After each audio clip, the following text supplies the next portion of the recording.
you're playing a preseason game, whether you're playing in the Super Bowl, NFC Championship game, if you treat it the same, it's just ball, man.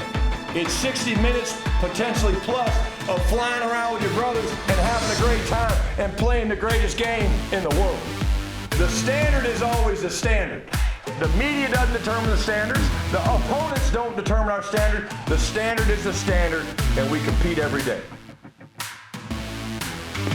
It's week number 2 of this National Football League season. Time for another edition of Cowboys Huddle with Brian Schottenheimer, Cowboys head coach. I'm Bill Jones. As the Cowboys come home this week, a noon kickoff on Sunday at AT&T Stadium against the New York Giants. And Coach, after got the mini bye last weekend for the players, getting them back in here with an extra workout in, and it's always good to get back home, and especially playing against a division rival like the Giants. It ought to be fun on Sunday. Yeah, we love playing at home, man. We can't wait to have all the fans out there, Bill, and it should be an electric environment. The home opener 2025 season should be great. You know, one of the things that I love to do is connect the coaching dots. And I didn't have to go far connecting Brian Schottenheimer with coaches on the New York Giants staff right at the top with Brian Daboll. And I'm going to take you back to when you were 32 years old in 2006, hired by the New York Jets, first-time offensive coordinator. The next year, 32-year-old Brian Daboll is your quarterback's coach. And the next year, 39-year-old Brett Favre is your quarterback. Yeah. And here you are all these years later, and you're coaching against each other. Yeah, good research, Bill, by the way. Yeah, I mean, Dave's is a hell of a coach. I remember him coming in and how fast he learned the system. We were there for 1 year. He was in New England.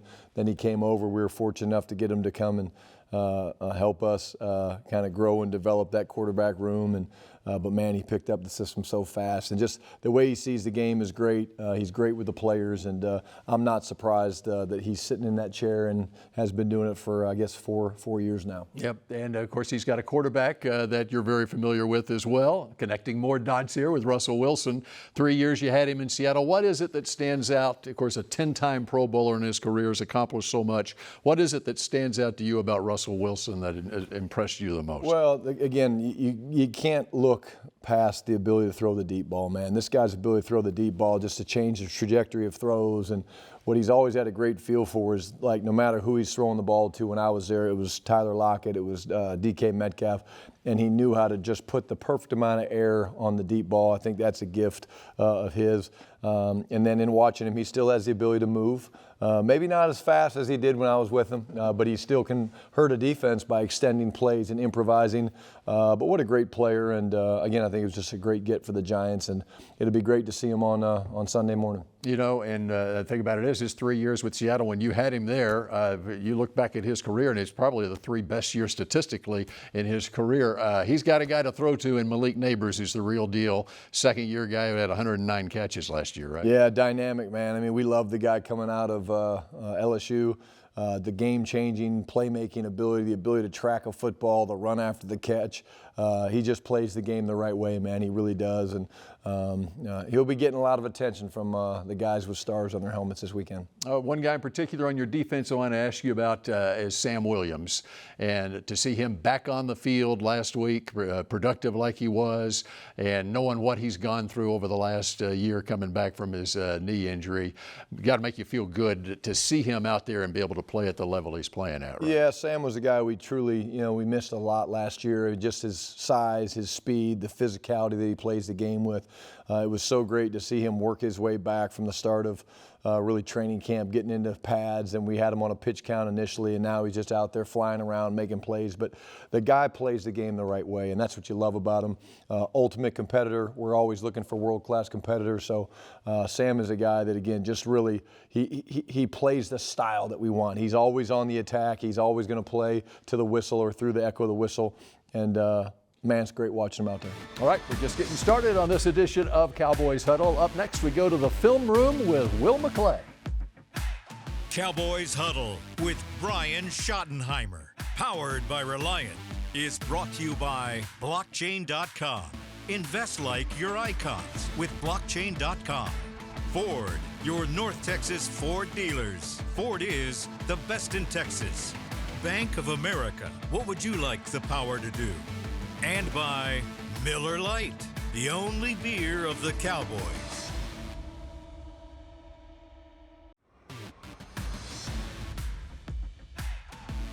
This segment is brought to you by WinStar World Casino and Resort. Proud to be the casino of the Dallas Cowboys. Please game responsibly.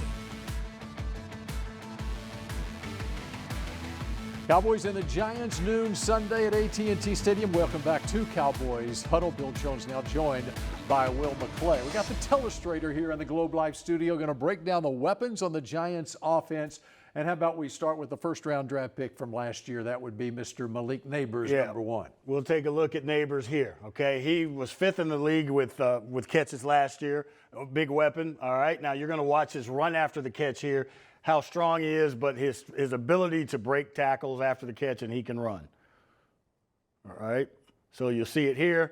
There's zone. He gets it to him just in time, and he breaks 2 tackles, and now it's off to the races. And there's that 4.3 speed down the sideline. That's a common thread between these receivers, no matter their size. They all run about 4.35 or so. And Darius Slayton is another one here. Yep, here we go. We'll look at Darius Slayton here, all right? They're going to have man coverage. You'll see motion, and it'll be man coverage. When they see man, you better get hands on him or he's running away. And we'll have a clear picture of it right here. So they get motion. There's one sign that it's man coverage, all right? They're going to motion the other guy. All right, I know I got man coverage, outside leverage. There's Slayton, and if you don't put hands on him, he's a 4.30, and he will run away from you. All right, and then receiver number 3 we're going to highlight here. That's Wan'Dale Robinson, who one of the more underrated players in the league, had 93 catches last season. Absolutely, he's a weapon. Based on where they put him, he's basically in the slot. They use the speed outside. Neighbors is the target. Then you got Slayton, but using him inside, his quickness, his ability to read defenses, and then his run after the catch ability is what we have to stop. He finds the hole in the zone right there. 1 missed tackle, 2 missed tackles. It took 4 people to bring him down. 5'8". Yeah, another 20 yards downfield. All right, on the defensive side of the football, they've invested heavily in their front 4 on defense, starting with a big guy in the middle, number 97, Dexter Lawrence, but they got the edge guys too. Yeah, this front, they've got 4 former first-round picks, and the first one we're going to look at is big fella right here, all right? You look at it. It's 6. We have 6 blockers, all right, potentially 7. They have 8 guys in the box, and the job of this guy is to take up 2, so you got free runners, and you want to see him take up 2 and make a play. Here we go right here. Center and guard trying to double him. He doesn't move. You got 2 free hitters, and his ability to clog up run lanes inside is something we got to worry about. Well, you could really see his strength right there, a big 340-pounder. All right, the edge guys, you've got number 0, Brian Burns. You got number 5, Kayvon Thibodeau, and their first-round draft pick this year, number 51, Abdul Carter. Too. Yes, now we're going to look at a multitude of them. We've got Carter here. We've got big fella here, and we've got Thibodeau there. We're going to look at the run game. They're going to try and offset the back and try and make them think they're going that way. They're going to run a stunt, and you're just going to be able to watch how they close down gap. Thibodeau penetrates, Lawrence pushes, and then there comes Abdul Carter around the side. There's nowhere to run the football. Okay, so there's an example of his athleticism getting around the edge, and number 0, Brian Burns, can get that edge too. Yep, we'll talk about Brian Burns here, right? Here he is right here. All right, they've got a 4-man rush. The key to a successful pass rush, if you can get there with 4 and watch guys win individually. We'll talk about Burns' speed and his hands right here and his ability to close on the quarterback. Just quick hands. He turns the corner, and one of his 2 sacks in the game last week, but he also had 8.5 last year, something we've got to worry about. All right, Will McClay, we appreciate it. He'll be here every week here on Cowboys Huddle. And up next, we introduce you to a member of this Cowboys coaching staff. This segment was brought to you by WinStar World Casino and Resort. Proud to be the casino of the Dallas Cowboys. Please game responsibly.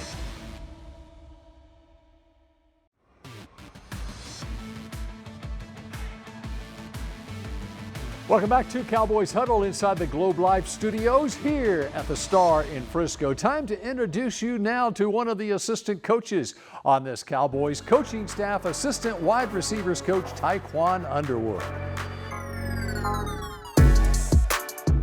Tyquan Underwood, assistant receiver coach, been coaching for 8 years. What attracted me to come to the Cowboys organization were the people. Had a phone call with Coach and also Steven Shimko, and from there it took off. And since I walked into the door, this place is different. It's first class, and also the people here are first class. My goals at my position is, number one, is to help our receiver coach, Junior Adams, be the best version of himself. Number two, bring energy to the building each and every day. And number three is just help these receivers develop and grow as football players and as men. Cowboy fans can expect a lot of energy, a lot of big plays, a position group of receivers that really love playing the game, and we love competing each and every day, whether that's on the field, whether that's playing basketball, no matter what it is, man, we just love competing. And I think we're going to show that here each and every game, each and every practice. Taekwon Underwood, one of the more vocal coaches on this coaching staff, and making noise in week one last week in Philadelphia was running back Javonte Williams. We have a chance to meet Javonte now. Javonte Williams, running back, year 5. I know it's not always going to be perfect, but just to go out on the first drive and score, I mean, it was a weight lifted off our back. I feel like I played pretty good for it to be my first game as a Cowboy. First time on the field with my teammates. I feel like the offense as a whole played well. Actually, the team as a whole played well. We just got a little bit more improvement. We got to play a more complete game, complement each other a little bit more, and I feel like we'll be all right. Going in an environment like Philly, Super Bowl champs last year, it was loud, it was rocking. I felt like they did well. I don't think Dak got sacked any. So the communication was good in a hostile environment. They communicated well with me. They had good holds. Edge players, they stand out probably the most. D-line, athletic guys on the edge. We know we're going to have our hands full, but I feel like with the guys we got on offense, we'll be all right. Because like I said, we know how much work we put in. We know how explosive this offense can be. We got playmakers at every position on offense. I mean, we got superstars really at every position on offense. So just for us to get it gel together and go down and show the world what we can actually do, it felt good. You got to shake back. You got to lock back in. Like Coach said, after we watched the film and made our corrections against the Eagles, that game was over with. And then just going to get the first win at home for the fans. It's something big. This Cowboys nation, America's team. They don't like to lose. We got another division rival coming in. So these games matter even more. I mean, all games matter in the NFL, but these matter a little bit more. So, yeah, I really just want to win the Super Bowl. I don't really care about too much else because it ain't really going to matter if we sit home during the playoffs. Javonte Williams with a big Dallas debut last week, looking for more of the same against the Giants. And when Cowboys Huddle continues in a moment, the head coach rejoins us.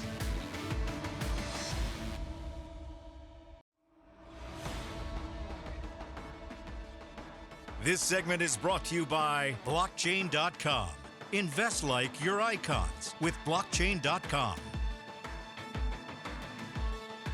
Welcome back to Cowboys Huddle. Here inside the Globe Life studios of the Star in Frisco. Bill Jones now rejoined by head coach Brian Schottenheimer as we get you ready for the noon kickoff on Sunday against the Giants.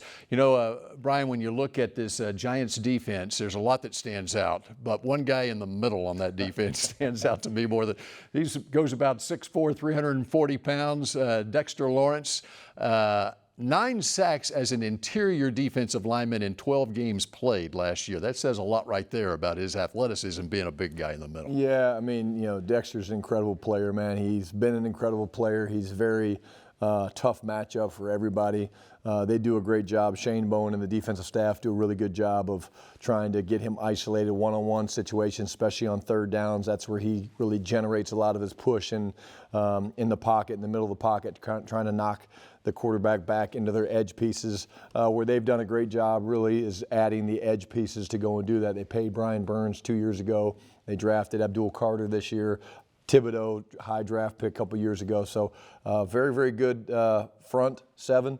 And Dexter seriously is, if not the best nose tackle in the league, he's definitely in the top 2. You know, Will McClay earlier in the show showed us some of those edge rushers, but okay, they got Brian Burns, they got Kayvon Thibodeau, who is a high first-round draft pick, and why don't we just add to the mix with Abdul Carter as well? What kind of challenge does that make for you as your offense this week? Well, we just got to do a great job of tracking those guys. They're going to move them around. They're interchangeable. I think they're learning how to use Abdul. Again, one thing that jumps out, you'll see the film, like, he as a punt rusher was incredible. I mean, just the speed and the athleticism of the guy coming off the edge. I think he blocked one. I think he maybe drew a penalty on another one. But it just makes us track our guys. And again, we're going to have to win one-on-one matchups. And they're willing to play some man-to-man on the outside, which is great. We anticipate them doing some trying to double CD a little bit. And again, that just means guys like George and Terp and Jalen Tolbert have to win their one-on-one matchups. How about looking at your offensive line, and in particular Tyler Booker got his first taste of the NFL last week. What do you see?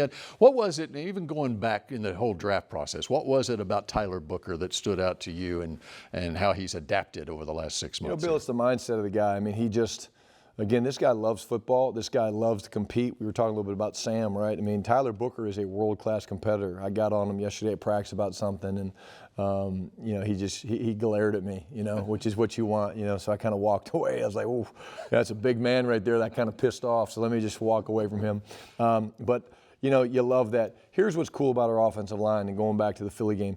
These guys play the game in a physical manner. And this is going to demand that this week against a really good front seven. We have to be physical against this front seven. We got to try to dominate and beat up the edge pieces a little bit because they're so talented. But our guys' DNA is right on the offensive line, and I love watching them play together. There's a mindset and a belief that when we talk about owning the line of scrimmage, they want to do that, and we're going to be tested this week. And that was one of my big takeaways from the game last week. For fans, this is going to be a team that is fun to root for as hard as this team plays. Yeah, we do. I mean, again, I think, Clayton Adams did an incredible job in the offseason showing Steve Nash, who won an award for the most fist bumps and pats on the back and stuff like that. And we've got guys that when you watch our guys play, when a guy goes to the ground, you should see really 2, 3, 4 guys running to go try to pick him up. And Terp has kind of become our Steve Nash. Actually, Clayton got him a jersey, but we believe in that stuff, man. That stuff makes a difference in a long 17-game stretch. And the attacking play style is real. Our guys have bought in, and again, excited to put it on display for the fans in the home opener. All right, we still got time left here on Cowboys Huddle. It's Schotty's Shot when we come back in just a moment. This segment was brought to you by Blockchain.com. Invest like your icons with Blockchain.com. Final couple of minutes here of Cowboys Huddle inside the Globe Life Studios. Bill Jones with Brian Schottenheimer, and it's time for a regular feature. It is Schotty's Shot, and this week you're going to focus in on essential members of this entire organization. Yeah, Bill, I think we have, I believe, the best equipment staff in all of football. The leadership, these guys have been here, I think most of them have been here over 30 years. It's led by the two guys at the top, Mike McCord, Bucky Buchanan. What these guys do for the players and their needs, from not just the pads and the helmets and player safety issues, but again, getting these guys their bags packed, letting them travel so there's no distractions.